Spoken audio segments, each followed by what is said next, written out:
Thank you, everyone. I think there's a reason why some holy songs are sung less than others. But I was thinking, when would people sing this song? Like when would be the right time? And I think it's a good waiting song if you're waiting for someone. So I was thinking, so we're waiting for John and Ty. And once they came, we could finish. No, sorry to call you out. Just teasing. But it was, I was actually thinking that, and then John and Ty walked in, so I was like, okay, I'll poke a little fun at them, and it's all in good faith. But anyway, for the service today, I picked this title, Evolution of Heart. My original title was Change is Good, but I was like, that's actually not so true. Sometimes change can be bad. And I was just thinking, but the reason I was thinking about it is there's a lot of change has been happening kind of personally in my life over the past year. And of course, this first week, after kind of almost 9 years in one company, I started a new company. And it was just really different. It was kind of like, there was a couple times when I'm like, this is really weird, and what am I doing, right? Because it just feels so different. But I was really thinking, and there was other kind of things that have just been changing throughout the whole year. I had my first, I know it's a small thing, but I had my first NCT on my car.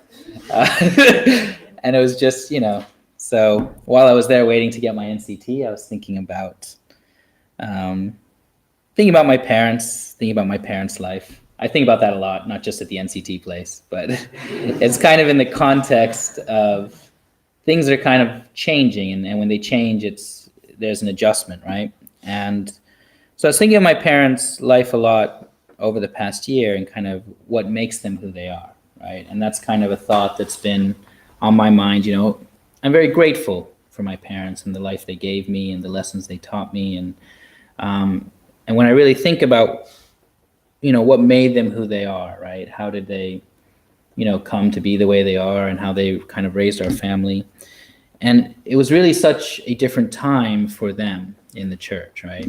And one reason I think about it a lot is obviously, raising kids, I'm always worried that I'll botch it really bad, right? And so it's just kind of a constant,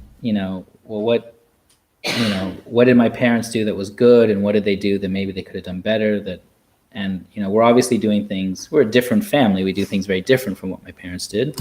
And sometimes I wonder, am I being too soft? Are my kids going to be kind of sissies or too sensitive? Or, it's just a completely different environment, right? So these are the kind of things I'm thinking about. And my parents came from, a very different age in the Providence, right? It was, they joined and they were persecuted and they were sent right out on the street fundraising. And then there was always they had this MFT lifestyle for 3 years, and then they did witnessing for 3 years.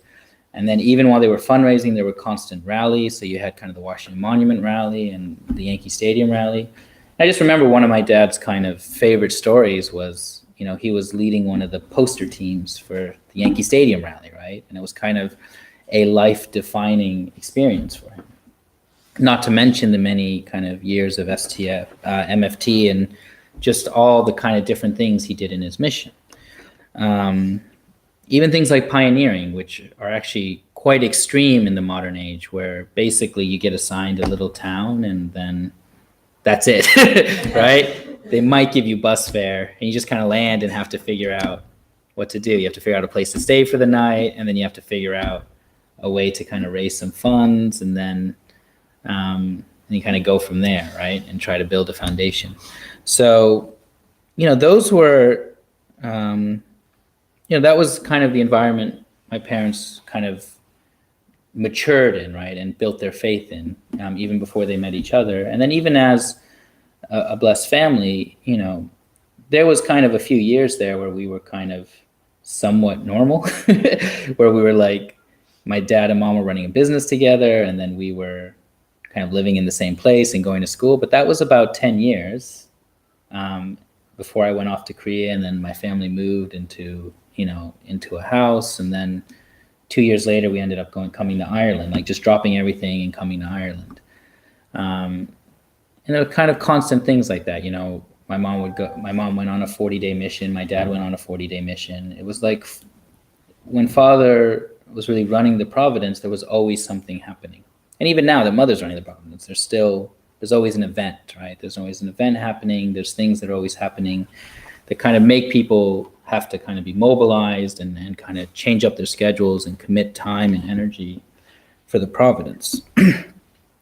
So the reason I mention that is I really worry that the modern lifestyle is a bit too comfortable, right? And I worry in general for our kind of second gen community and our wider community, but I worry about that just even for our own family, right? And our own environment and our own life of faith. It's too normal almost. And I don't know if I ever told this story. I'm sure I did, but I was getting picked on at school, and I came home, and my dad would ask me how school was, and usually it was fine, but then sometimes I'd burst out crying when I was like, 7 or 8. And I remember one time that happened. I don't know, I had a rough day. No idea what happened. But I was like, why can't we be normal, right? While I'm crying. And my dad's just kind of laughing at me. And so then the next 2 weeks, everything he did, he asked if that was normal, right? He's like, is this normal? Is this normal? Is this normal? And I was like, all right, Dad, I get it. I don't want to be normal anymore, right? But it was actually a really good life lesson, because I genuinely didn't want to be normal anymore. It was kind of like I realized there was something valuable in not just being like everyone else, not just being a part of the flow or part of society. And I became very comfortable with that, with being different, being a little unique or weird, or it's just like, that's a benefit rather than a curse. But in that way, I feel like my worry is that there's not enough challenges as we kind of go through the Providence. There's not enough change, and it's very easy to just become comfortable, right? And we want to be comfortable, and so there's also a tendency to kind of default in that direction. And so I was really happy, actually. I didn't hear the whole thing because I was watching the kids last week, but one of the things that made me happiest was last week hearing Tara's testimony when she was talking about how much she hated fundraising, right? And for one thing, I was like, that brought back my own memories about, that kind of feeling when you're about to go fundraising, and the amount of things that brings up in your own heart and your own mind and your own, you really face the limitations of your own character, right? It's kind of like, I believe I should do this, but I really don't want to do this, right? And it's kind of understanding why that happens. But the reason it made me happy was not because I was happy Tara was suffering, but because I really felt that that means she's growing. Like that, I really felt like that's a great sign. It means that she's maturing. She's experiencing things that are necessary to find God, that are necessary to understand ourselves on a deeper level, rather than just kind of creating this very fake view of ourselves, which is the ones we usually make, right? That we hide behind, and we pretend we are a certain way and we're capable of doing things and that we're really good people, until that view really gets challenged, and then we have to kind of change ourselves. So it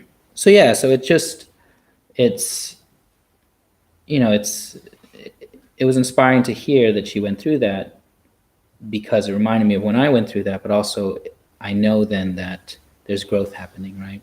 And I guess that's something I genuinely worry about in my own life as well. Am I growing? Am I coming closer to God? Because the Providence is moving forward.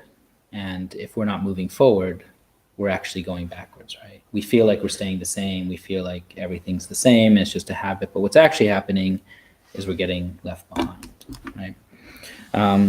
Which really reminds me of Returning Resurrection. The reason I picked that quote is because the part in the principle about returning resurrection is one of, to me, the most kind of clear explanations of how everyone can get to heaven, right? And that's the point of returning resurrection, is to explain that there's no such thing as eternal hell, and that everyone will, through the process of returning resurrection, deal with every issue that they have. Everything that keeps them from being the ideal person that God intended them to be happens through returning resurrection.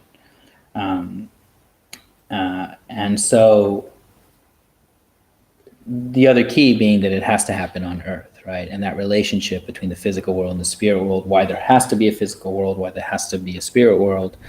And to me, it's a very powerful message, just because no other kind of religious philosophy explains it in that level of detail, right? You kind of have the Buddhist view of reincarnation, but it's a little bit vague, right? Like, what's the standard for when you become a frog as opposed to a dog, right? It's like, it's really not clear. And what's a good dog versus a bad dog? It's a vague kind of religious philosophy, very similar to the Christian view of, the rapture, right? The good people will go, the bad people will stay and have 7 years to change their minds, then they burn forever in hell, right? So to me, this returning resurrection is one of the things that really gives me a lot of faith and confidence in the principle, because it lays out a kind of logical explanation that all people have a path to redemption, right?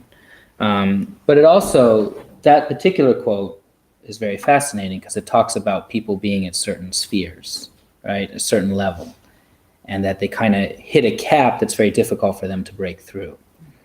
And so the reason I picked that quote is because what that quote is implying is that in order for them to kind of get to the next level, they really have to experience some challenge and some bit of suffering. They really have to be challenged, because through that challenge, then they can break through that ceiling, right? And they get to the next sphere on their path towards kind of having that relationship with God. And I don't think God sends evil spirits to then torture you or punish you, but I feel like that's just the natural thing that happens when you hit that ceiling. It attracts a certain type of people, it attracts a certain challenge.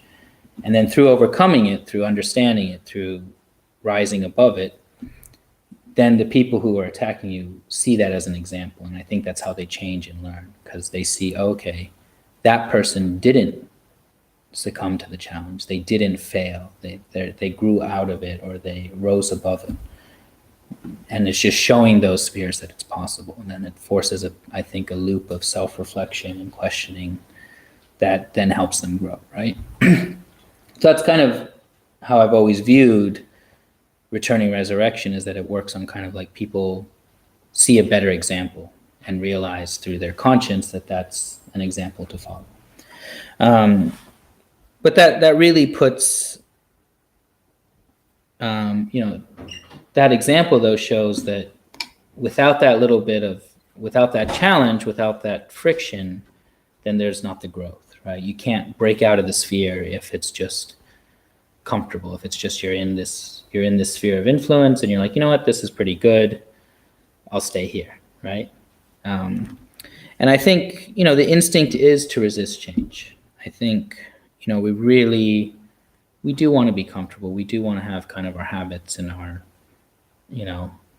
little niceties that make us happy, right? And then it's very hard to change that.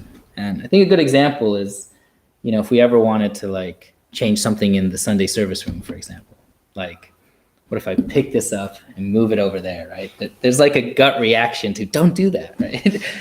It's always been that way. Or we'll move the chair. Someone suggested we move the chairs over there. And my gut reaction was like, it's like, no, don't change where the chairs are. They've always been there, right?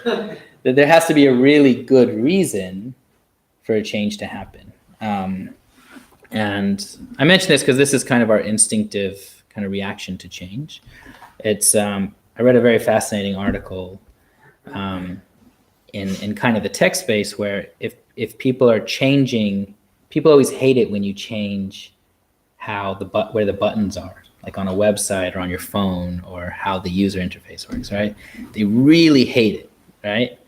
And so there was I read this article that I never forgot, because we do this at Google all the time. It always annoyed me. So I read this article that said, people don't hate change, they hate you, right? and the idea is, if you're going to change something, it really has to bring an outsized benefit. If it just brings a little benefit, it's not enough to justify the emotional trauma of changing, right? It has to be like 9 times better. If it's 8 times better, maybe you're breaking even, right? But if it's less than that, the emotional like trauma people go through, or how much it annoys them, isn't worth the benefit, right? Because the general view from these big companies is like, oh, they'll get used to it, right? They'll whine in the beginning and they'll get used to it, which is partially true, but it still leaves a very negative emotion and reaction. So I just thought that was fascinating, because it really shows a little bit of the human psychology, how resistant we are to things changing, right? And how we would rather not change, right? We'd rather kind of keep things, don't want to rock the boat, don't want to have confrontation, just, just as little friction as possible, right? And that makes sense. Like, it's not a bad thing. It's not like people should go out and try to do things that annoy them or frustrate them, but there's a real danger there. And the danger is getting too comfortable, right? The danger is that we need this change to grow. We need the challenge to grow.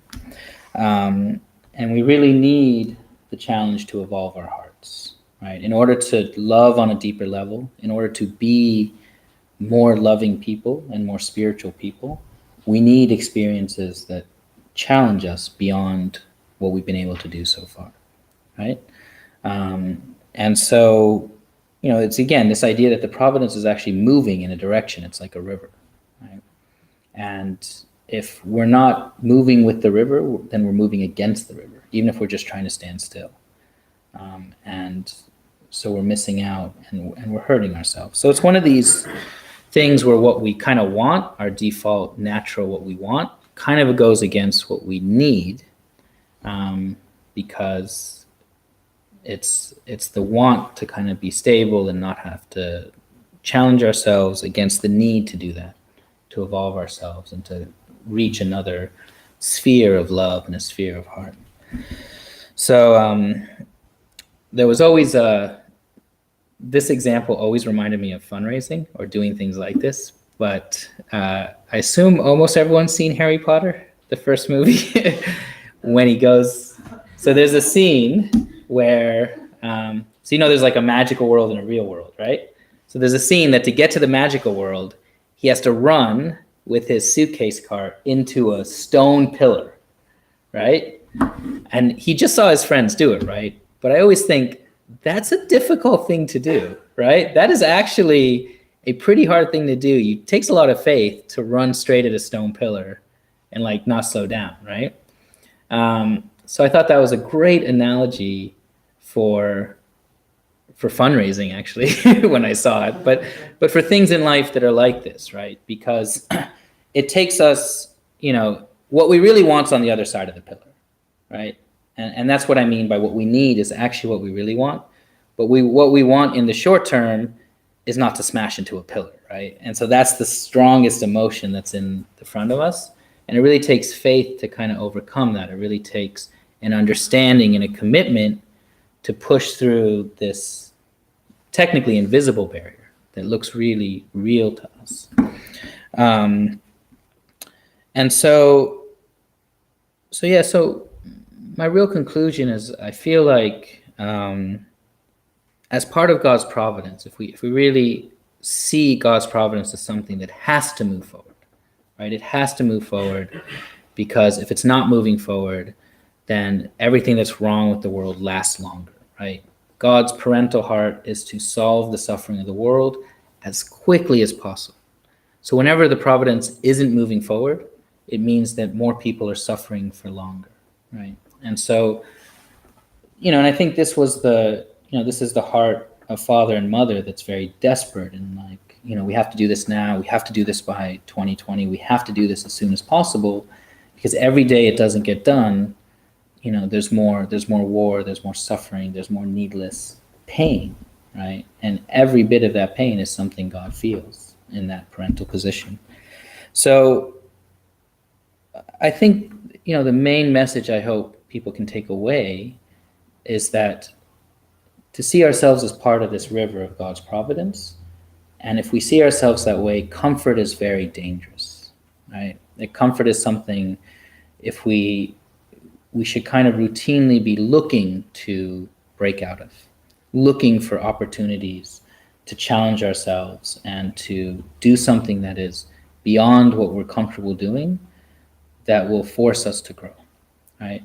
And in life, there'll be a lot of those that come naturally that we can't avoid, that are outside our control, that are not us doing it, but things being done to us or things happening around us that affect us. But even when those things happen, to recognize them as kind of part of this providence, right? Part of this ability for us, an opportunity for us to understand God's heart on a deeper level, understand God's providence and people on a deeper level. I think that's something, when we were growing up, maybe it annoyed us a lot if our parents were always like, anytime some small thing went wrong, it's like, oh, this is indemnity, right? It's good for you. It'll help you grow, right? But I heard groans over there. But there's actually some truth to that. And I think it's important that we understand that we can differentiate between when that's actually very true and when it's just an excuse for like something bad happened, so get over it, right? But it's because I guess when it's worded that way, it seems like it's intentional. Like it comes like God sent it to hurt you, right? And so you would grow. And I think just like in the returning resurrection, I don't think that's the way God works. I don't think he wants people to suffer. I think it's a natural result of situations we're in. And there's like a good thing, there's a good way to react and a bad way to react, or a less good way to react. And the way we should try to react and train ourselves is so that when difficult things happen, we grow from them. That we understand that they're a part of the reality we live in, and understanding that that's part of the reality helps us to deal with it and mature from it, right?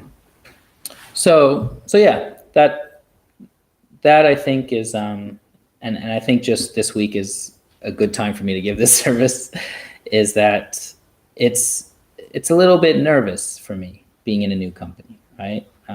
Completely different industry, completely different job, something I've never done before. A lot more uncertainty. Like if I screw things up, I will get fired. It's not like, maybe, they'll move me to another team or, it's like, it's on the line. So it's a good time for me to give this talk for me personally, because it's that and, the NCT thing. It's a good time because I'm feeling that very strongly, right? I'm feeling a lot of this change and how to adjust to it and how to deal with it. And really, I believe that at the end of it, I'll have grown from it. And it's not just this, but it's also things in my personal life. It's all, all the different things that happen. I'm actually really optimistic about and very grateful for. Both difficult changes, good changes, every kind of change that's been kind of happening over the course of the last year, kind of culminating to right now, and I suspect it'll keep going for quite a bit, is actually something I'm very grateful for, because I do feel like I'm being pushed now, and pushed very strongly in a certain direction. So change is good, or at least change is necessary, and we should be careful not to get complacent, careful not to get too comfortable,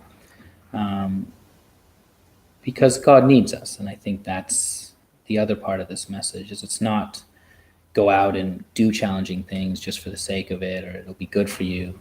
But I think it's also this artistic part that God needs us to get closer to him as soon as possible. God needs to bridge this gap.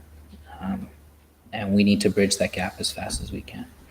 So, so just some reflection thoughts for this week. Thank you for your time, and I'll say a quick representative prayer. Sarang Manashin Hanal Bumonim. Our dear, beloved, and precious Heavenly Parent, We thank you so much that we can be here together as brothers and sisters today. We thank you for those who are joining us over the live stream and those who might not have been able to come today or listen in today. All of us are really here and participating because we were inspired and we believed in a message of true redemption and true hope. The idea that all people, no matter how difficult or how tragic their lives may have been or are even today, that the true goal, the true ideal, is an end of all human suffering. That we can and we should live together as in an ideal world, in a family-based global system, where we are all one family under one heavenly parent. And that dream is really kind of so far from the truth today, so far from the reality of how people think of each other and how people treat each other in the moment and day to day. But I pray at the very least we can practice this heart and this attitude in our own community. We can really give each other the benefit of the doubt and really care for each other as members of one family. And pray we can be an example, as the Bible says, a light shining on the hill for all the world to see, an example of people who can and who do love each other as one family. We know that even ourselves, we're very far from this standard.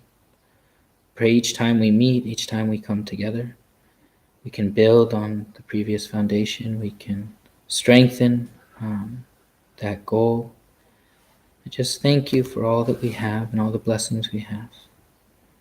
Report these things in our names here as brothers and sisters in the name of Young-il and Vicky Law, Blessed Central Family. Aju. Okay, welcome Julia back up. Thank you, everyone.